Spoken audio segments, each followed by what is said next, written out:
শখ নিয়ে আমরা আলাপ করব।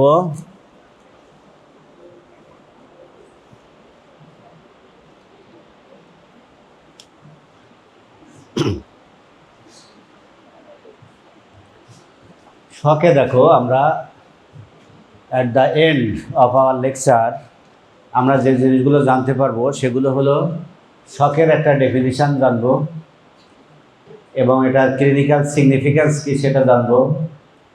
ক্লাসিফাইড ডিফারেন্ট টাইপ অফ শখ, শখ কী কী ধরনের হয় এই নামগুলো আমরা জানবো। Describe the pathophysiology of shock. এরপর হলো identify the clinical features and stages of shock. List the appropriate investigation, কী কী ইনভেস্টিগেশন আমরা শখে করব। Explain the principle of management of shock and recognize the potential complications of shock. তাহলে আমরা at the end of the session আমাদের এই জিনিসগুলো জানতে হবে। শখের ডেফিনিশন যদিও এখানে একরকম আছে, কিন্তু আমি মনে করি যে এই ডেফিনিশনটা তোমাদের বেলি আর লাভ থেকে বলতে হবে, এই ডেফিনিশনে হবে না। এখানে আছে a life threatening condition where tissue perfusion is inadequate to meet the metabolic demands. Bailey লাভে আছে দেখবা যে this is a state of মানে shock is a systemic state of hypoperfusion which is inadequate for normal cellular respiration. This is the definition of Belly and Love. তো তোমাদের ওইটাই আমরা শুনতে চাই, এটা না। কিন্তু this is A shock is a state of systemic hypoperfusion of the cells and tissue which is inadequate for normal cellular respiration. এই ডেফিনিশন কিন্তু বলতে হবে এটা। হ্যাঁ, কিছু কিছু সংজ্ঞা আছে, যেমন তুমি এই তোমাদের যেমন ইয়ে পড়ছো না, প্যাথোলজি রবিন্স আছে নাকি এখনও শুরু করে নাই? মানে ক্যান্সারের একটা ডেফিনিশন আছে না? তো ও দেখবো যে অনেক বড়ো 4-5-6 লাইনের এমন কিছু জিনিস আছে যেটা তোমার ওইটাই বলতে, ওইটাই সবাই আমরা ওইটাই মনে রাখি। তো শখও কিন্তু এরকম। এখন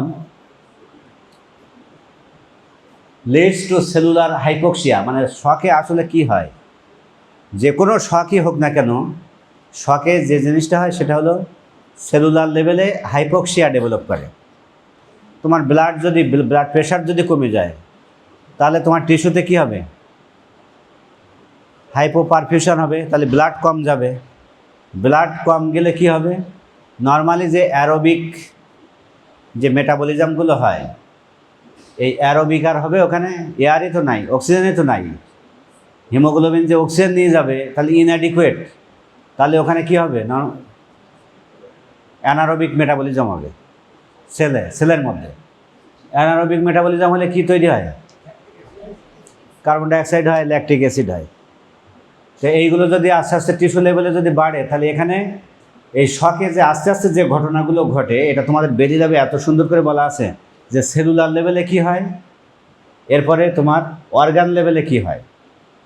সেলুলার লেভেলে এই যে আস্তে আস্তে যে ল্যাকটিক অ্যাসিডোসিস হচ্ছে, তাহলে অ্যাসিডোসিস, তাহলে তোমার নর্মাল যে পিএইচ, এই পিএইচ কি ঠিক থাকবে, তাহলে অ্যাসিডিক পিএইচ হয়ে যাবে, তাই না, অ্যাসিডোসিস হবে। অ্যাসিডোসিস হলে আমাদের এখানে যে সেলের যে নর্মাল যে পাম্প আছে, সোডিয়াম পটাশিয়াম বিভিন্ন ধরনের পাম্প আছে, সেলের মধ্যে বিভিন্ন ধরনের লাইসোজোম আছে, মানে রাইবোজোম আছে, অনেক কিছু আছে না। এই লাইসোজোমগুলো তখন ডিসইন্টিগ্রেশন হয়, হয়ে ওখানে টক্সিক ম্যাটেরিয়াল রিলিজ হয়। এই টক্সিক ম্যাটেরিয়াল রিলিজ হয়, এরপরে তোমার টক্সিক রেডিক্যাল, ফ্রি রেডিক্যাল যেগুলো আছে এইগুলো তৈরি হয়।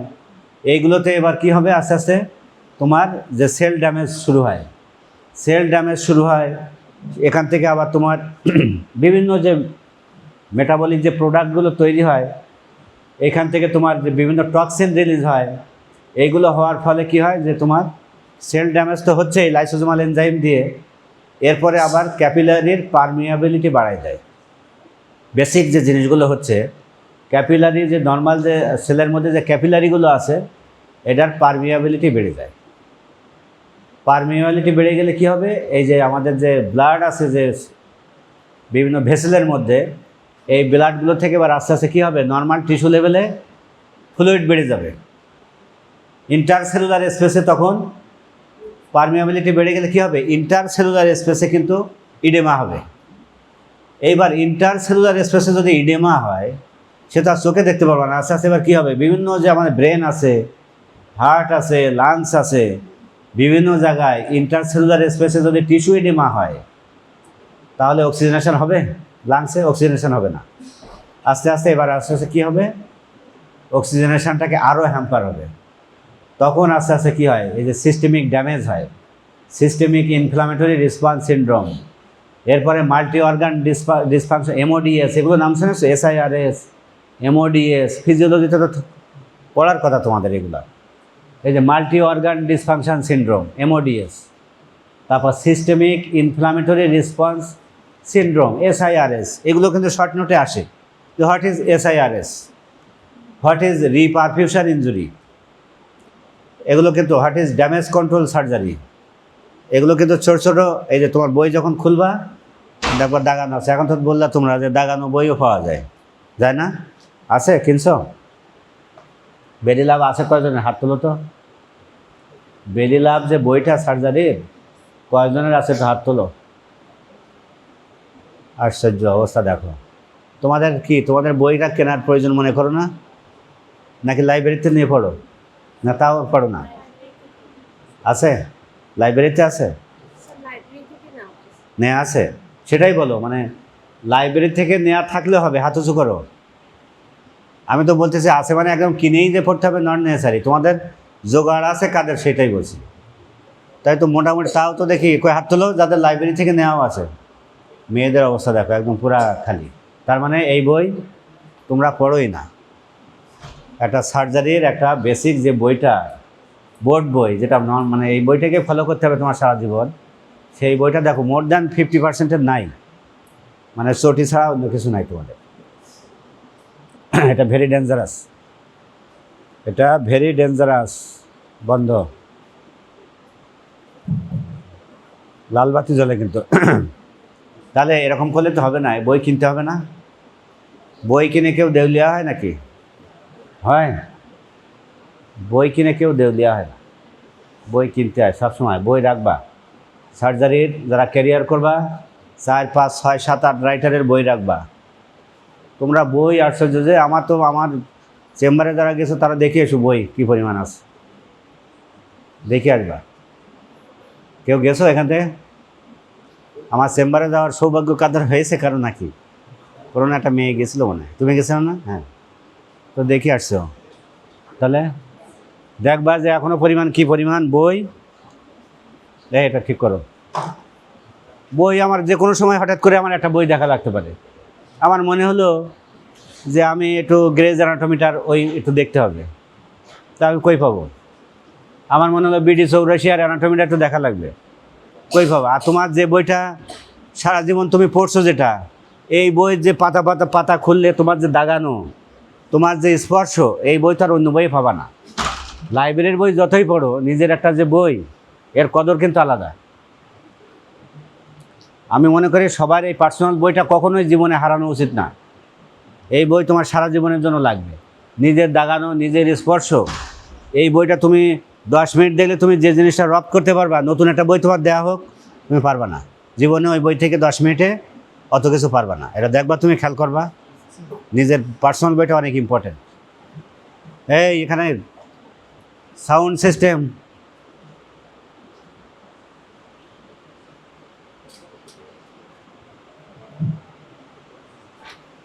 তাহলে এটা তো তোমাদের খুব খারাপ জিনিস আমি যেটা দেখতেছি। বই নাই, শুধু লাইব্রেরির বইয়ের উপরে ভরসা করো। আমার মনে হয় না যে তোমাদের গার্জিয়ানরা এত গরিব বা এতই বলে দিয়েছে যে তোমার এই একটা বই কেনা যাবে না। এখন বই নীলক্ষেতে ফটোকপি বই খুব দাম কম, একটা সেটা হলেও তো একটা হয়, তাও নাই। তোমরা শুধু ওই মিল কীভাবে কমাবা, 5টা মিল 10টা মিল কীভাবে কম, দরখাস্তে ভরা একদম সব। তোমাদের অবস্থা খুবই খারাপ আমি যা দেখতেছি। It should not be. কী বলেন বাবর, মানে বাড়ি থেকে যারা বলে দিয়েছে যে 10 মিল তুমি কমাইয়ে কীভাবে তুমি 500 টাকা সেভ করবা, সেটাও কি বাড়ি থেকে বলে দেয় কোনো গার্জিয়ান? কিন্তু তোমরা মরিয়া কিভাবে দরখাস্তে লেখালেখি করে স্যারের কাছে কিভাবে এটা অ্যালাউ করে নেওয়া যায় মিলটা কমানোর জন্য, এই হলো তোমাদের মটো। এটা হওয়া উচিত না। এবং বই কিনতে হবে সবাই। এখনও পর্যন্ত আমার এই ইন্টারমিডিয়েটের বই, আমার এসএসসির বইও তো খুঁজলে পাওয়া যাবে, ছাত্র জীবনের সেই বইও আমার এখনও খুঁজলে পাওয়া যাবে। আমি বই বিক্রি করি না, রেখে দিই।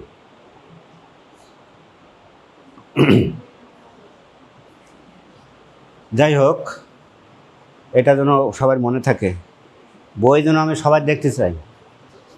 এবং যে সাবজেক্টে ক্যারিয়ার করবা ভবিষ্যতে, সেটা দেখবা 5-6 জন রাইটারের বই থাকে, সব বইগুলো অ্যাকোমোডেট করবা। এক বইয়ে এক রকম জিনিস ভালো থাকে। এটা আমি তো করতাম তাই। আমার ইভেন ইন্টারেও যখন পড়তাম, ওই যে ফিজিক্স 2-3 রাইটারের বই আছে না ফিজিক্স, তো আমি কি একটা কিনবো নাকি? আমার তো 3-4টা সবই ছিল। বায়োলজি আছে তো 2-3 রাইটারের, সবই তো কিনতাম। নীলক্ষেত পাশে ছিল ঢাকা কলেজে, সব কিনে এনে আমি ঝাপ করে রাখতাম। তারপরে ম্যাথমেটিক্সে কোনোটায় উদাহরণ দেওয়া আছে, আবার সেইগুলো আবার টেক্সটে দেওয়া আছে আরেক বইয়ে। তাই এগুলো তো আমার মানে লাভ হয়, তো এগুলো দেখলে সমাধান হয় এগুলো। তাই এগুলো তোমরা বুঝো না, তোমাদের তো বুদ্ধি আছে অনেক, কিন্তু তোমরা এগুলো কেন, এইসব দিকটা কেন তোমরা ফলো করো না? তা ফলো করা উচিত।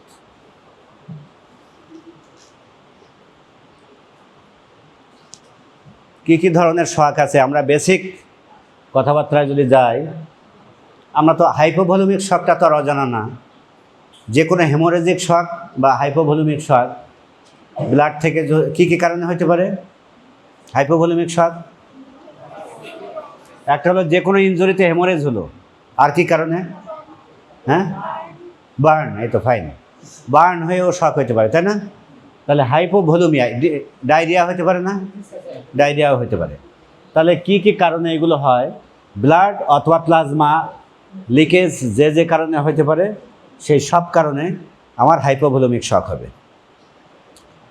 নেক্সটে যদি আসি কার্ডিওজেনিক শক, এখানে আমাদের মেইন চালিকা শক্তি হলো হার্ট যদি অসুস্থ হয়, তাহলে হার্টের পাম্পিং অ্যাকশনটা কমে যাবে। তাহলে হার্টের কী কারণে হার্ট অসুস্থ হতে পারে? একটা উদাহরণ দাও। অ্যাথেরোস্ক্লেরোসিস তো সব জায়গায় হয়, শুধু হার্টে না, সব জায়গায় হয়, ওই কারণে হয় না। হ্যাঁ, মায়োকার্ডিয়াল ইনফাকশান, এমআই, মায়োকার্ডিয়াল ইনজুরি, যে কোনো কারণে হার্টে ইনজুরি হয়েছে। অ্যারিথমিয়া, ভালভুলার হার্ট ডিজিজ, এইসব কারণে কি হবে? হার্ট তার নর্মাল যে পাম্পিং অ্যাকশান, এটা কমে যাবে। এমআই মানে কি? হার্টের যে রক্তনালী, এটা ব্লক হয়ে গেল। মায়োকার্ডিয়াল ইনফাকশন যেটা, হার্টের রক্তনালী ব্লক হয়ে গেল, তাহলে হার্টের সাপ্লাই পাচ্ছে না ব্লাড, তাহলে হার্ট কি পাম্প করতে পারবে? তাহলে এটা সিম্পল জিনিস যে কার্ডিওজেনিক শক কী কারণে হয়? যে হার্টের ক্যাপাবিলিটিটা যখন কমে যায়। তাহলে অ্যারিথমিয়া যদি হয়, মায়োকার্ডিয়াল ইনফাকশন যদি হয়, মায়োকার্ডিয়াল ইস্কিমিয়া যদি হয়, মায়োকার্ডিয়াল ইনজুরি যদি হয়, ভালভুলার হার্ট ডিজিজ, হার্টের ভালভগুলো যখন অ্যাবনর্মাল আচরণ করে, তখনও হার্ট ঠিকমতো পাম্প করতে পারে না। এগুলোর কারণে যেটা হয়, সেটাকে আমরা বলছি কার্ডিওজেনিক শক। অবস্ট্রাকটিভ শক, হার্ট ঠিক আছে, হার্টের পাম্পিং অ্যাকশন ঠিক আছে, কিন্তু কোনো কারণে হার্টের এই যে পাম্প করে যে ব্লাডটা পাঠাবে, এই পাঠাতে পারতেছে না কোনো কারণে। হার্ট কিন্তু তার পাম্প ঠিকই করতেছে, এটা কি কারণে হতে পারে?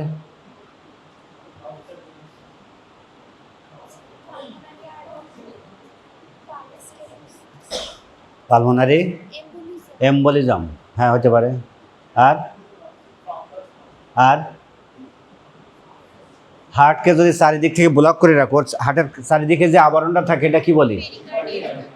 পেরিকার্ডিয়াল ইফিউশন, কার্ডিয়াক ট্যাম্পোনেট, চারিদিকে ফ্লুইড জমে হার্টটাকে একেবারে ঘিরে রাখছে। হার্টের পাম্পিং অ্যাকশন কিন্তু ঠিক আছে, কিন্তু ওই ব্লাডটা বেরোতে পারতেছে না, এমনভাবে তাকে চারিদিক থেকে ট্যাম্পোনেট করে রাখছে, মানে ব্লক করে রাখছে। তারপরে টেনশন নিউমোথোরাক্স, টেনশন হিমোথোরাক্স হতে পারে না? তারপর তোমার প্লুরাল ইফিউশন হতে পারে, হয় লাংসের মধ্যে অথবা হার্টের চারিদিকে। কোনো কারণে যদি হার্টটাকে ব্লক করে রাখে তাহলে সেটাকে আমরা বলি অবস্ট্রাকটিভ শক অথবা পালমোনারি এম্বোলিজম। হার্টের বাইরে কিন্তু পালমোনারি এম্বোলিজম, পালমোনারি আর্টারি যেটা আমরা জানি যে রাইট অ্যাট্রিয়াম, এরপরে কি রাইট ভেন্ট্রিকেল থেকে পালমোনারি আর্টারি দিয়ে এটা লাংসের মধ্যে পাঠায়। যদি কোনো কারণে পালমোনারি আর্টারি ব্লক থাকে তাহলে হার্ট পাম্প করতে পারবে? হার্টের পাম্পিং অ্যাকশন তো ঠিক আছে, কিন্তু সিস্টেমিক সার্কুলেশন পর্যন্ত তো আমার ব্লাডটা যাবে না, তাহলে তখন একটা শক হচ্ছে। এটাকে কি বলি আমরা? অবস্ট্রাকটিভ শক।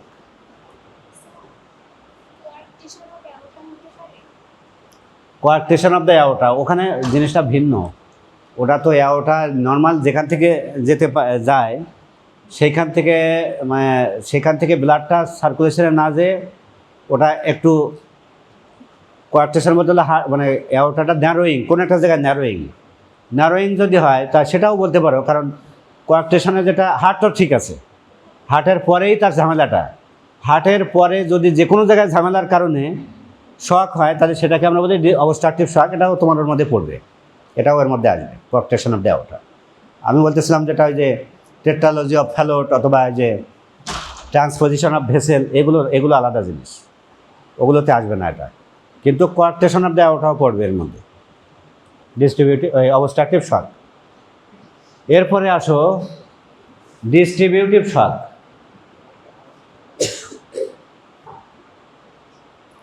ডিস্ট্রিবিউটিভ শকে যে জিনিসটা হয়, এখানে দেখো বাকি যে তিনটা এন্টিটি আছে আমি উপরে আলাপ আলোচনা করছি, তার সাথে এটার তফাৎটা কি?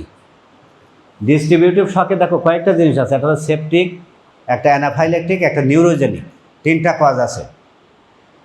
এখানে আসলে ম্যাল ডিস্ট্রিবিউশন হয় ফ্লুইড টোটাল ভলিউম ঠিক আছে তোমার বডিতে, নর্মালি 5 লিটার থাকে না আমাদের ব্লাড, 4.5 থেকে 5 লিটার, তাই তো? এটা কিন্তু ঠিক আছে, তোমার বডিতে যে ভলিউমটা হার্টের পাম্পিংয়ের জন্য যেটা দরকার টোটাল অ্যামাউন্ট ঠিক আছে, কিন্তু ম্যাল ডিস্ট্রিবিউশনের কারণে যে শকটা হচ্ছে সেটাকে আমরা বলি ডিস্ট্রিবিউটিভ শক। ম্যাল ডিস্ট্রিবিউশন বলতে কী বুঝি? আর যেমন মনে করো একটা রুগীর স্পাইনাল ইনজুরি আছে অথবা স্পাইনাল অ্যানাস্থেসিয়া দেয়া আছে, অথবা সেপসিস বা অ্যানাফাইলেকটিকের যে জিনিসটা হয় তার প্যাথোফিজিওলজিটা হলো এরকম যে এখানে ফ্লুইডটা পেরিফেরাল যে ভ্যাসোডাইলেটেশন হয়, পেরিফেরাল যে ভেসেলগুলো আছে এগুলো ডাইলেট হয়ে থাকে, সিম্প্যাথেটিক অ্যাক্টিভিটিটা কমে যায়। এনি কারণে স্পাইনাল ইনজুরিতেও হতে পারে। তো সিম্প্যাথেটিক অ্যাক্টিভিটি যদি কম হয় বা এমন কিছু ফ্যাক্টর যেমন হিস্টামিন রিলিজ হয় অ্যানাফাইলেকটিক শকে, আবার সেপটিক শকে টক্সিন রিলিজ হয়, এই টক্সিনগুলো আবার ভ্যাসোডাইলেট করে। যে কারণেই হোক না কেন এখানে দেখো যে কারণটা হচ্ছে পেরিফেরাল ভ্যাসোডাইলেটেশন হচ্ছে, এবং এই পেরিফেরাল ভ্যাসোডাইলেটেশন হওয়ার ফলে এইখানে ফ্লুইডটা যে অ্যাকুমুলেট হচ্ছে ওই ফ্লুইডটা কিন্তু আমার হার্টে ফেরত আসতেছে না। প্রিলোড আফটারলোড তো জানো, প্রিলোডটা ঠিক মতো হচ্ছে না, মানে ওই জিনিসটা ফেরত আসলেই তো প্রিলোড। আমার যদি ভেনাস রিটার্ন ঠিক মতো না হয় তাহলে হার্ট কোন ব্লাডটা নিয়ে এসে পাম্প করবে? তার তো নর্মাল যেটুকু নিয়ে পাম্প করার কথা সেটুকু পাম্প করতে পারতেছে না, যার ফলে এই চক্রটা হওয়ার ফলে যেটা হচ্ছে রুগী শকে চলে যাচ্ছে, মানে পেরিফেরাল ভ্যাসোডাইলেটেশনে ফ্লুইডটা অ্যাকুমুলেট হয়ে ওইখানে ফ্লুইডটা জমা থাকতেছে, যার ফলে হার্টে ভেনাস রিটার্নটা কম হচ্ছে, প্রিলোড কম হচ্ছে, হার্টের পাম্পিং অ্যাকশনটা ঠিক থাকলেও পেরিফেরিতে অক্সিজেনেটেড যে ব্লাড এটা যাচ্ছে কম, যার ফলে রুগী আস্তে আস্তে শকে চলে যাচ্ছে। এই শক এটাও এক ধরনের শক, যেটাকে আমরা বলি ডিস্ট্রিবিউটিভ শক। তাহলে ডিস্ট্রিবিউটিভ শকের আন্ডারে কী কী জিনিসগুলো আছে? অ্যানাফাইলেকটিক, নিউরোজেনিক, সেপটিক, এই তিনটা এর মধ্যে পড়বে। বোঝা গেছে? আর একটা শক আছে যেটা এখানে আলাপ করা হয়নি, সেটা হলো এন্ডোক্রাইন শক। এন্ডোক্রাইন সিস্টেম আছে না বডিতে? এই যে এন্ডোক্রাইনে যে আমাদের অ্যাড্রিনালিন, অ্যাড্রিনাল ইনসাফিসিয়েন্সি, বিভিন্ন ধরনের রোগ শোক আছে, থাইরয়েড, হাইপোথাইরয়েড, এই ধরনের রোগে এই যদি হরমোনাল ইমব্যালেন্স হয় তাহলেও রোগী অনেক সময় শকে যায়, যেটাকে আমরা বলি এন্ডোক্রাইন শক। এন্ডোক্রাইনের কারণে হার্ট ঠিক আছে, কিন্তু এন্ডোক্রাইন এ তো একটা বিশাল একটা রোল আছে আমাদের শরীরে বিভিন্ন অর্গানের প্রতি, এখানে কিছু ঝামেলা হয়, এর কারণে যে শকটা হয় আমরা বলি এন্ডোক্রাইন শক। শক আরও একটাভাবে যদি আমরা ভাগ করি তাহলে আমরা একটা বলি কোল্ড শক, একটা বলি ওয়ার্ম শক। নর্মালি রোগী যদি শকে যায় তাহলে আমরা পেরিফেরি কেমন পাই? কোল্ড, ক্লামি পাই না? নর্মালি একটা রোগী শকে গেছে কীভাবে বুঝি? হাত পা ঠান্ডা। আমরা আগে হাত দেই কোথায়? তার পায়ে রাখি, তার হাতে রাখি। যদি দেখি একদম পুরো ঠান্ডা হয়ে গেছে তাহলে আমরা মনে করি যে রোগীটা মনে হয় শকে আছে, রোগী মারা যাওয়ার মতো অবস্থা। প্রেশার দেখলে প্রেশার কম পাবা, তাই না? Cold, clammy skin, tachycardia, low blood pressure, low urine output, এইগুলোই তো তার সিমটম, তাই না? কিন্তু কিছু কিছু শকে রোগীর তুমি যদি পেরিফেরিতে হাত দাও দেখবা যে তার লিম্বগুলো গরম হয়ে আছে। কী জিনিস সেটা? কোন শকে হয় এটা বলো তো? হ্যাঁ, কোন শকে? Septic shock.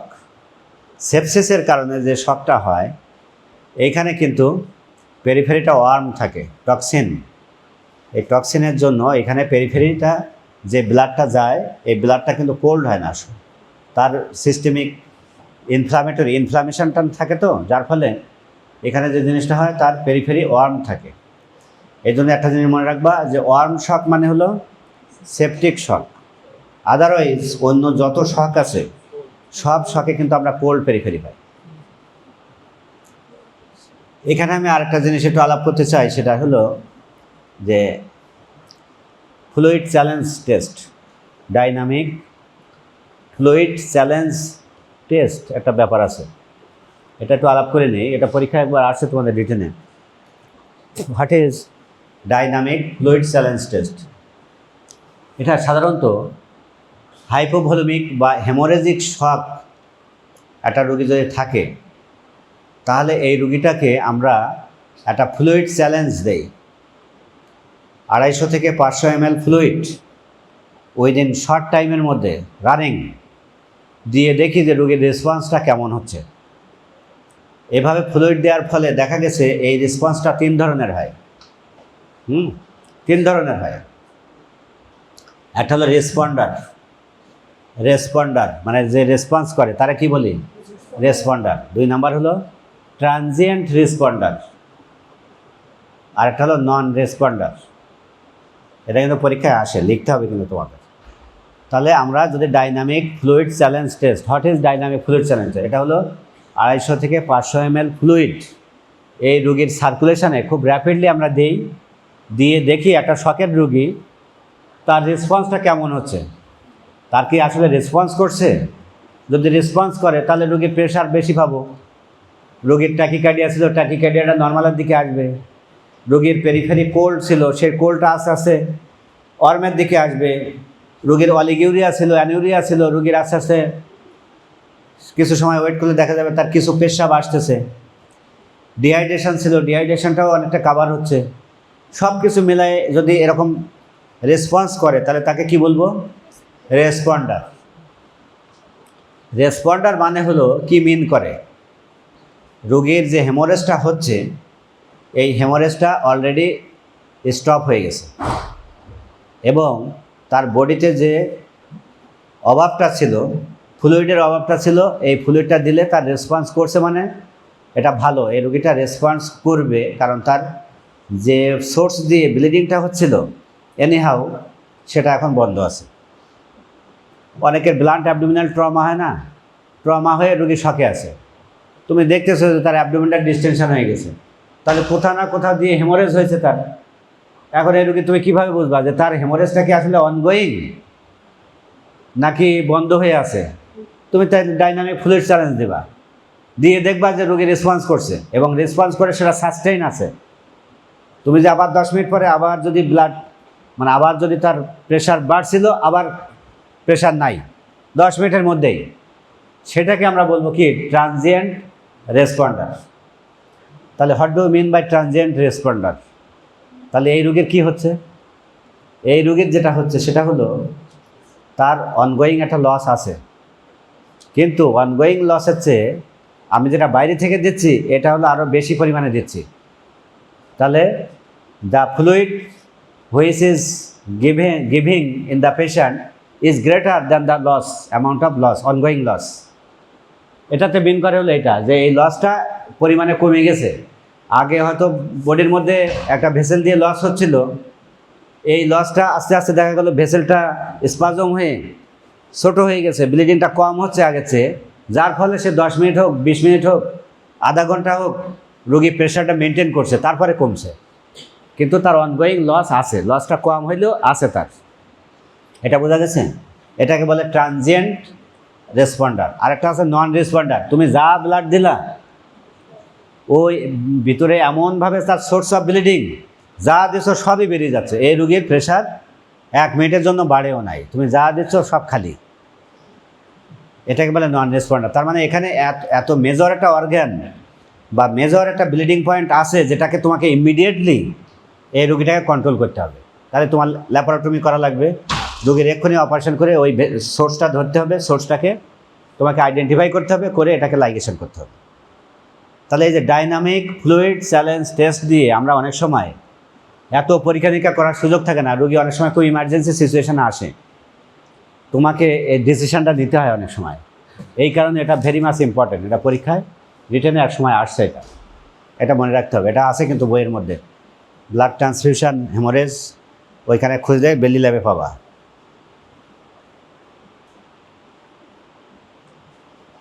প্যাথোফিজিওলজিতে দেখো, ওই যে সার্কুলেটরি ভলিউম আর পাম্প ফাংশন যদি কম হয় তাহলে কার্ডিয়াক আউটপুট কমে যাবে, প্রেশার কমে যাবে, টিস্যু পারফিউশন কমে যাবে, তাহলে অ্যানারোবিক মেটাবলিজম হবে এবং ল্যাকটিক অ্যাসিড তৈরি হবে, ল্যাকটিক অ্যাসিডোসিস হবে, রোগীর পিএইচ কমে যাবে, তাই তো, অ্যাসিডোসিস। এরপরে সেলুলার ডিসফাংশন হবে, মাল্টি অর্গান ফেলিওর। এখানে কিন্তু সংক্ষেপে দেওয়া হয়েছে, কিন্তু বইয়ে কিন্তু অনেক সুন্দর পাবা। এটা মাস্ট বেডি ল্যাব খুলে এটা পড়বা আজকে, যে দেখবা তোমরা পারবা, কারণ তোমরা বায়োকেমিস্ট্রিতে পড়ে আসছো না, ফিজিওলজি, বায়োকেমিস্ট্রি এই রিলেটেড কিন্তু বেশিরভাগ এইসব চ্যাপ্টারগুলোতে। বেসিক সার্জারির যে চ্যাপ্টার, এগুলো কিন্তু তোমাদের মূলত ফিজিওলজি, বায়োকেমিস্ট্রি এইসব জিনিস নিয়ে এই কথা। আমার চেয়ে আরও তোমরা ভালো বুঝবো এগুলো। Clinical features, early sign, cold clammy skin, tachycardia, hypotension, restlessness বলছি আমি অলরেডি। লেট সাইনে দেখো altered mental status, oliguria, cyanosis, রোগী কমায় চলে যাবে আস্তে আস্তে। Specific sign vary by type, ওই যে warm periphery in septic shock, আমি বলছি এটা। স্টেজেস অফ শক, একটা হলো ইনিশিয়াল স্টেজ মানে কম্পেনসেটেড স্টেজ, একটা আছে ডিকম্পেনসেটেড, আর একটা আছে ইরিভার্সিবল। সব শক তো মানে ইরিভার্সিবল তা না, সব কিন্তু তুমি যদি টাইমলি তুমি ইন্টারভেনশন করো তাহলে অনেক সময় দেখো এটা কম্পেনসেটেড স্টেজে থাকে একটা সময়, যখন তুমি blood pressure is maintain by vasoconstriction or tachycardia. এটা তো আমার বডি অটোমেটিক্যালি কম্পেনসেশন করার জন্য এই মেজারগুলো ফলো করে। বডি যতক্ষণ চেষ্টা করে এটাকে পারবে ততক্ষণ তো সে চেষ্টা চালাবেই। ফ্লুইড হাইপোভলিউমিয়া হলো বা হেমোরেজ হলো, সাথে সাথে কি রোগী শকে করে মারা যাবে? নিশ্চয়ই না। বডি দেখো এটাকে কম্পেনসেট করে কিভাবে, ভ্যাসোকনস্ট্রিক্ট করে। সে অলরেডি সিম্প্যাথেটিক ওভার স্টিমুলেশন হয়ে পেরিফেরাল ভ্যাসোকনস্ট্রিকশন হয়, তখন সে ফ্লুইডটাকে পেরিফেরিতে না দিয়ে ওই ভেনাস রিটার্নটা বাড়ায়, প্রিলোড বাড়ায়, রোগীর হার্টটা যেহেতু ঠিক আছে, হার্টের পাম্পিং অ্যাকশনের কারণে ওই ব্লাডটা থেকে সে রিডিস্ট্রিবিউশন করে। সে ব্রেন, কিডনি, হার্ট, লাংস মানে মেজর অর্গান যেগুলো আছে পেরিফেরিতে ভ্যাসোকনস্ট্রিক্ট করে এই ব্লাডটাকে অন্য জায়গায় পাঠায় দেয়, তখন ওই রুগীটা কিন্তু কম্পেনসেটেড স্টেজে চলে আসে। এরপরে তুমি আস্তে আস্তে হয়তো 2 ঘন্টা 4 ঘন্টা পরে যখন তুমি ফ্লুইড দেবা, ব্লাড দেবা, এই রুগীটা কিন্তু সারভাইভ করে যায়। এটাকে আমরা বলি কম্পেনসেটেড স্টেট। এই স্টেজে কিন্তু এটা আমার বডি অটোমেটিক্যালি নিজেই কন্ট্রোলটা নেয়। এখন রুগীর যদি এতই হেমোরেজ বা এতই মানে ড্যামেজ থাকে যেটা সে পারতেছে না কোনোভাবেই, তখন রুগীর দেখো আস্তে আস্তে ডিকম্পেনসেটেড একটা স্টেজে চলে যায়। এর মধ্যে তুমি যদি মেজার নাও রুগী, তাহলে আস্তে আস্তে কম্পেনসেটেড স্টেজে যেতে পারে, আর তুমি যদি কোনো মেজার না নাও রুগী আস্তে আস্তে নিচেরটা চলে যাবে, ইরিভার্সিবল শকে চলে যাবে। এবং ইরিভার্সিবল শকে যখন যাবে তখন ওই যে মাল্টি অর্গান ডিসফাংশন সিন্ড্রোম, এমওডিএস, এসআইআরএস, এইসব বিভিন্ন ধরনের হয়ে আস্তে আস্তে রুগীর মাল্টি অর্গান ফেলিওর হয়ে রুগীর ডেড অবস্থায় চলে যাবে, আর পারবে না। ইনভেস্টিগেশন আমরা কি করি, এগুলো করি সিবিসি, ইলেকট্রোলাইটস, এবিজি মানে কি, ABG arterial blood gas, arterial blood gas, ABG নাম শুনুন, এটা বায়োকেমিস্ট্রি তো শোনার কথা। ভেরি ইম্পর্ট্যান্ট একটা টেস্ট এটা আমাদের। এই যে যখন ওপেন হার্ট সার্জারি যেগুলো হয়, বাইপাস সার্জারি, ওদের তো ওই আধা ঘন্টা 1 ঘন্টা পর পর শুধু এবিজি এবিজি এবিজি। যাদের ফ্যামিলিতে কারো ওইরকম যখন বাইপাস সার্জারি টার্জারি করা হয়েছে তারা বুঝবা যে এবিজি কী জিনিস। এটা আমাদের ডাইরেক্ট আর্টারি থেকে ব্লাড নেওয়া হয়, ওই ভেনাস ব্লাড না, আর্টারি থেকে ব্লাড নিয়ে ওই ব্লাডটা আমরা ইলেকট্রোলাইটস, তারপরে পিএইচ, হ্যাঁ, এই সবগুলো আমরা ওইগুলো এবিজি করি, আর্টারিয়াল ব্লাড গ্যাস অ্যানালাইসিস, মোর অ্যাকুরেট। তুমি ভেনাস ব্লাড নিয়ে করবা আর আর্টারিয়াল ব্লাড নিয়ে করবা, এক হবে? তোমার মোর অ্যাকুরেসি হলো আর্টারিয়াল, কিন্তু এটা ইনভেসিভ মেথড। তুমি একটা ব্লাড যদি এখানে আর্টারি থেকে ড্র করো, ওই রোগীর ঝামেলা হবে না? এই জন্য এটা ইনভেসিভ মেথড, এই জন্য আমরা সচরাচর করি না। কিন্তু যাদের বাইপাস সার্জারি বা বড়ো সার্জারি যাদের করা হয় তাদের কিন্তু আর্টারিয়াল লাইন করে নেওয়া হয় আগে থেকে। অপারেশনের আগে যেরকম আমরা ভেনাস লাইন করে নিই না, সিভি লাইন, ভেনাস লাইন করি না, ওদের আর্টারিয়াল লাইনে একটা লাইন করে নেওয়া হয়, করে নেওয়া থাকে। ওইখান থেকে যে কোনো সময় ব্লাড ড্র করে নেয় ওরা। ভেনে তো তোমায় মনে করো তুমি এই বাম হাতে তুমি ক্যানুলায় তুমি মনে করো 5% ডিএনএস দিচ্ছ, এবার তুমি ও ব্লাড সুগার করার জন্য ওই ভেন থেকে আবার তুমি ব্লাড নিয়ে ড্র করে পাঠিয়ে দিছো, অ্যাকুরেট হবে? ওই ডিএনএস ওটা তো মিশতেছে ওই ভেনাস ব্লাডের সাথে, পিএইচ এক হবে? হবে না। তুমি ফ্লুইড দিচ্ছ, সেটা তো আরও পাতলা হয়ে গেল ব্লাডটা। এই জন্য ভেনাস ব্লাড সবসময় অ্যাকুরেট না, এই অ্যাকুরেট না বলেই এবিজির প্রশ্নটা আসে। এটা জাস্ট তোমার নাম শোনো, ভবিষ্যতে এবিজি নিয়ে বই আছে আলাদা, এরকম বড় বই আছে এবিজি। সেইখানে আবার সিনারিও, মানে বিভিন্ন ধরনের 8-10 লাইনে একটা সিনারিও দেয়া আছে। এই সিনারিও বুঝে তোমাকে এটা আবার অ্যান্সার দিতে হবে, এটারে আবার ওই ম্যানেজমেন্ট করতে হয় রোগীর। সেগুলো আরও অনেক পরে গেলে তোমরা পাবা, এগুলা পোস্ট গ্রাজুয়েশনে লাগে। আর বিশেষ করে যারা এই কার্ডিয়াক সার্জন, তাদের তো এই বই নিয়ে পড়তে হয় আলাদা। ABG, serum lactate, ECG, CSF, এগুলো তো আছে, বেডসাইড আল্ট্রাসাউন্ড এগুলো আছে, এটা এত দরকার নাই। ম্যানেজমেন্ট প্রিন্সিপালটা কি? ম্যানেজমেন্ট প্রিন্সিপাল এবিসি অ্যাপ্রোচ, তোমরা এর আগেও তো জানছো এগুলো, ABCD, তাই না? সব জায়গায় শুনবা এগুলো, সারা জীবন শুনবা মেডিকেল লাইনে। এতে আমরা জানি যে এয়ারওয়ে, একটা শকের রোগীর আগে কি দেখবা, কি দেখবা আগে বলো তো? এয়ারওয়ে।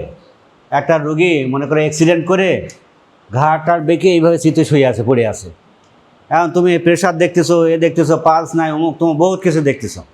আরে বাবা, রুগীটা আগে নিউট্রাল পজিশান করে সিনটা ধরে একটু সোজা করে দিয়ে ওর এয়ারওয়েটা আগে তুমি সোজা করো, তারপরে সে শ্বাস নেয় কিনা দেখো। একটা রোগী অ্যাক্সিডেন্ট করে ওর ওইভাবে কাজ চিত হয়ে আছে, তুমি ওর প্রেশার দেখতে গেলে হবে? তাহলে তোমার ফার্স্ট লাইন হলো তোমার এয়ারওয়েটা দেখতে হবে। এটা দেখতে গেলে তোমার পয়সা লাগে না, মেডিকেলের বেড লাগে না, তাই না? লাগে? একটা রুগীর তুমি সোজা করে 2 হাত পা চারিদিকে সুন্দর করে একদম খোলা আকাশের নিচে সুন্দর করে শোয়ায় নিউট্রাল পজিশন করে দাও। এরপরে তুমি দেখলা যে তার কিছু ময়লা আবর্জনা তার নাকের মধ্যে অ্যাক্সিডেন্টে ঢুকে গেছে, তুমি এয়ারওয়ে ঠিক করলা, কিন্তু বাইরের দৃশ্যটা দেখে তুমি মনে করলা সব ঠিক আছে। এরপরে আরেকটু যদি তুমি দেখো যে রুগীটা, অথবা রুগীটা পানিতে ডুবে গেছিল বাস অ্যাক্সিডেন্টে, সে ওইখান থেকে পানির মধ্যে দিয়ে নাকের মধ্যে কাদা মাদা ঢুকিয়ে ওই রুগীটা এবার তুললা, রুগী ডেড বলে তুমি চলে গেলা, তাই করলে হবে? তাহলে তার এয়ারওয়ে তুমি দেখবা না, তার নাকটা দেখো, হা করায় তার মুখটা দেখো, তার যে পুরো এয়ারওয়েতে যদি কিছু থাকে সেটাতে সাকশান দাও, দিয়ে ক্লিয়ার করো, তারপর দেখো যে শ্বাস নিতে পারে কিনা। এই জন্যে প্রথম কাজ হলো এয়ারওয়ে। এয়ারওয়ে মানে কিন্তু ওইটা না তুমি এই বাইরে থেকে দেখলা বাহ ওর নাকটা সুন্দর আছে, মুখটা সুন্দর আছে, রোগী ঠিক আছে। এয়ারওয়ে মানে কিন্তু এটা না। এয়ারওয়ে মানে তোমাকে একদম হা করায় দেখতে হবে, তার নাকের মধ্যে দেখতে হবে ভালো করে লাইট মেরে, থাকলে সাকার থাকতে হবে। এরপরে তোমার লাগবে যেটা সেটা সাকার, সাকশান মেশিন দিয়ে যা আছে সব পরিষ্কার করে নিয়ে আসবা। বুঝতে পারছো? অথবা পা উঁচু করে রাখো, সব জিনিস যা আছে সব নিচের দিকে পড়ে গেল, একটা বাচ্চা পানিতে ডুবে গেছে, তো তোমার এয়ারওয়ে ক্লিয়ার করতে গেলে তোমার পা উঁচু করে তার জিনিসটা যা আছে সেগুলো তো পড়ে যাবে নিচে। এটা হলো ইমিডিয়েট ম্যানেজমেন্ট। এয়ারওয়ে এয়ারওয়ে মনে করে এবার ঠিক আছে, রোগীর শ্বাস নিচ্ছে না, তাহলে সেকেন্ড স্টেপে কী দেখবো? ব্রিদিং কীভাবে দেখবা? মনে করো রোগীর শ্বাস বন্ধ, এয়ারওয়ে ঠিক আছে, রোগীর একবার বুক নড়তেছে না, তার মানে তো শ্বাস বন্ধ, তাহলে কি করবা? হ্যাঁ, এখানেই তো সিপিআরের প্রশ্ন। সিপিআর দিতে হবে, তাহলে কার্ডিওপালমোনারি রিসাসিটেশন। তাহলে ওই যে মুখে, এখানে বুকে 5 বার চাপ দাও আর 1 বার মুখে ফু দাও। এই রুগীটা সাময়িকভাবে যদি রুগীর রেসপিরেশন অফ থাকে, দেখবা যে অনেক সময় ফিরে আসতেছে রুগীর। এটা এই কাজ হলো তোমার আসল কাজ, প্রথম কাজ হলো এটা। আমরা এই জিনিসগুলো এখন বেসিক জিনিসটা আমরা জানি না ডাক্তাররা, এগুলো আমরা খেয়ালই করি না। একটা রুগী আসলে শুধু ইনভেস্টিগেশন ডিপেন্ডেন্ট হয়ে যাচ্ছে আমরা, অথচ তার আগে অনেক কিছু করার থাকে। রুগী শুধু রিফার করা তাহলে ব্যস্ত থাকবে, তাও তো হবে না, তোমাকে এই জিনিসটা দেখে তারপর রিফার করতে হবে। আমাদের দেশে কেস কাম হয় না, তো বিদেশে হলে তো কেস কাম হয়, আমাদের এখানে তো তোমার যা করো তাই পার পেয়ে যায়, এই জন্যই সমস্যা। কিন্তু যদি রুগীটা তুমি সিপিআর দিছো কিনা, কতক্ষণ দিছো, এয়ারওয়ে দেখছো কিনা, ব্রিদিং দেখছো কিনা, সার্কুলেশন এস্টাবলিশ করে তুমি সেগুলো দেখছো কিনা, না করে রিফার যাও খুলনা নিয়ে যাও, ঢাকায় নিয়ে যাও, কিছুই করলাম না, this is not the way to refer. হ্যাঁ, তোমার কাজ তোমাকে করতে হবে, এই জন্য তো তোমাকে এগুলো জানতে হবে। একটা রোগীর ব্লিডিং হচ্ছে, মনে করো ওই ফিমোরাল আর্টারি ছিঁড়ে গেছে বা পপলিটিয়াল আর্টারি ছিঁড়ে গেছে, ব্লিডিং হচ্ছে, তুমি সেটাকে কোনো মেজার নিলে না, রোগী রিফার করে দিলা, তো পথে 5 মিনিটের মধ্যে তো মারা যাবে। তাহলে আমরা জানি যে ব্লিডিং কন্ট্রোলের, হেমোরেজ কন্ট্রোলের যে নিয়মগুলো আছে সেগুলো তো আমরা শিখছি না? এলিভেশন আছে, প্রথমে এলিভেট করো, প্রেশার দাও, প্যাক দাও, টর্নিকোয়েট দাও, এ তো অনেক মেজার আছে যেটা তোমার ওটি ছাড়াই করা যায়। তাহলে সেই মেজারগুলো তুমি নেছো কিনা, এইগুলো তো বেসিক জিনিস। তাহলে এই যে ব্রেদিং দেওয়ার জন্য তোমাকে একদম বাম সাইডে এখানে বুকের উপর উঠে বসতে হবে, দরকার হলে হাতে যাতে প্রেশার পাওয়া যায়, 2-1টা রিব দরকার হলে ভেঙে যাবে, তাতেও অসুবিধা নেই। কিন্তু তুমি ব্রেদিং যদি এস্টাবলিশ করে ছাড়ো, রুগীটা বেঁচে যাবে। 1-2টা হাড় ভাঙলে অসুবিধা নাই তো, বুকের হাড় ভাঙলে কোনো সমস্যা নেই, ও এমনি ভালো হয়ে যায় কিছুদিন পর। তাহলে এটা তোমাকে করতে হবে তো ঠিক মতো। আর রুগী আছে এরকম উপরে টেবিলে, তুমি এই জায়গাতে এরকম করছো, জীবনে কোনো দিন তুমি বল পাবা? তোমার উপরে উঠতে হবে, সেম লেভেলে বুকের উপর চড়াই বসতে হবে একদম, তারপরে না তুমি বল পাবা। কি জীবনেও এত উপরে রোগীর টেবিলে রোগী শুয়ে আছে আর তুমি নিচে দাঁড়াইয়ে জীবনেও পারবে না, এরও একটা নিয়মকানুন আছে। যত বলই হোক তোমার পারবাই না তুমি ওই জায়গায়, এই জন্য উপরে চড়ে বসতে হবে একদম, যে যাই বলুক না কেন, রুগীটা বাঁচানোর চেষ্টা করতে হবে ওইভাবে। তা আমাদের দেশে এটাও তো ঝামেলা আছে, রুগী যদি একটা হাড় ভেঙে যায়, রুগী যদি মরে যায়, এইবার লোকজন সব এসে ধরবে, এই ডাক্তারাই আমার রুগীটা মেরে ফেলেছে, রুগী ভালো ছিল, তাই না? সমস্যা আছে অনেক, তারপরেও সীমাবদ্ধতার মধ্যেই তোমাকে কাজটা করতে হবে। প্রয়োজন হলে অ্যাটেন্ডেন্ট খেলায় দিতে হবে, দিয়ে তারপর কাজ করতে হবে। এখন যদি ওপেন স্পেসে হয়, তাহলে তো তুমি যদি রোশানলে পড়ে যাও, তাহলে তুমি শেষ, সেটাও খেয়াল করতে হবে আর কি। পাবলিক মার দিলে দেখা গেল ডাক্তার আর নাই, শেষ। যাই হোক, এটা গেল ব্রিদিং। এরপরে হলো সার্কুলেশন মেনটেন করতে হবে, একটা আইভি ফ্লুইড দিতে হবে, আইভি অ্যাক্সেস ফ্লুইড দিতে হবে। এরপরে তুমি আস্তে আস্তে পাবা, অনেক কিছুই পাবা। যদি অক্সিজেন ফ্যাসিলিটি থাকে, অক্সিজেনেশন দেবা, ভ্যাসোপ্রেসর, রোগীর অ্যাড্রিনালিন, যেটাকে আমরা বলি লাইফ সেভিং, তাই না? অ্যাড্রিনালিন লাগতে পারে, সেটা লাগবে। স্টেরয়েড লাগে অনেক সময়, লাইফ সেভিং 2-3টা জিনিস লাগে, অ্যাড্রিনালিন আর স্টেরয়েড, এটা হলো লাইফ সেভিং জিনিস। যে কোনো রোগী শকে আসলে, খারাপ হইলে আমরা খুঁজি একটা কটসন খুঁজি, অ্যাড্রিনালিন খুঁজি, অন্তত রুগীটার অ্যাড্রিনালিনটা প্রেশার বাড়ায়, দ্রুত বাড়াই দেয়, হার্টের পাম্পিং অ্যাকশনটা বাড়াই দেয়, পেরিফেরাল ভ্যাসোকনস্ট্রিক্ট করে। এটা হলো life saving emergency hormone, emergency drug. যে কোনো ওটিতে গেলে আমরা দেখি যে কাছাকাছি আছে কিনা, আগে স্টেরয়েড আছে কিনা, অ্যাড্রিনালিন আছে কিনা। ওই দেয়ালে অনেক সময় লাগানো, মানে ওখানে লাগানো থাকে, অথবা এরকম কৌটা থাকে যেখানে লেখা থাকে লাল কালি দিয়ে অ্যাড্রিনালিন, কর্সন, হ্যাঁ এগুলো। কারণ এগুলো যে কোনো রোগী খারাপ হলে তোমার খোঁজার টাইম নাই, এগুলো একবার সাথে সাথে দিয়ে দিতে হবে। এরপরে হলো ট্রিট দ্য আন্ডারলাইন কজ, যে কারণে কজ আছে সেগুলো তোমাকে ইয়ে করতে হবে। Urine output, blood pressure, mental state monitor করতে হবে। কমপ্লিকেশান কি? কিডনি অ্যাকিউট কিডনি ইনজুরি, মানে AKI, acute kidney AKI develop করে, কিডনি ফেলিওর হয়, রোগী রেনাল ফেলিওর, রেনাল শাটডাউনে চলে যায়। ARDS acute respiratory distress syndrome, তাই না? এটাও লাংসে যে ইনজুরিটা হয়। এরপরে DIC, disseminated intravascular coagulation, disseminated intravascular coagulation, বোঝো এই জিনিসটা? এর আরেক নাম হলো কনজাম্পশন কোয়াগুলোপ্যাথি। কনজাম্পশন কোয়াগুলোপ্যাথি কী হয়? এখানে ছোট ছোট থ্রোম্বাস তৈরি হয়, সেখানে প্লাটিলেটগুলো জমা হয়ে যায়। মানে যাদের এই যে সেপটিক শকটাক যাদের হয়, অথবা রুগী যখন শকে যায় একটা পর্যায়ে কি তৈরি হয়? এই যে ডিআইসি হয়। ডিআইসি হলে ওই রুগীর আর বাঁচানো সম্ভব হয় না অনেক সময়। তুমি যতই ব্লাড দাও পানির মতন বেড়ে যাচ্ছে সব। কারণ এখানে যে জিনিসটা হয়, এই যে ক্লটিং ফ্যাক্টরগুলো এবং প্লাটিলেট সব মিলিয়ে থ্রোম্বাস তৈরি করে বিভিন্ন সার্কুলেশনের মধ্যে। ওই থ্রোম্বাসগুলো আস্তে আস্তে ক্যাপিলারিতে গায়ে যে জমা হয়, তখন ওই ফ্লুইডে তার ব্লাডের মধ্যে তুমি আর প্লাটিলেটও পাবা না, ক্লটিং ফ্যাক্টরও পাবা না। তো ওই রুগীর ব্লিডিং বন্ধ হবে কেমনে? যার ফলে যা দিবা সব বেড়ে যায়, রুগী ওই সময় যে রুগী আস্তে আস্তে মারা যায়। এইটাকে আমরা বলি DIC, multi organ failure, MOF, multi organ failure. তারপর লাস্টে যে ডেথ, আর তোমার এখানে আর হবে না। এই this is all about shock.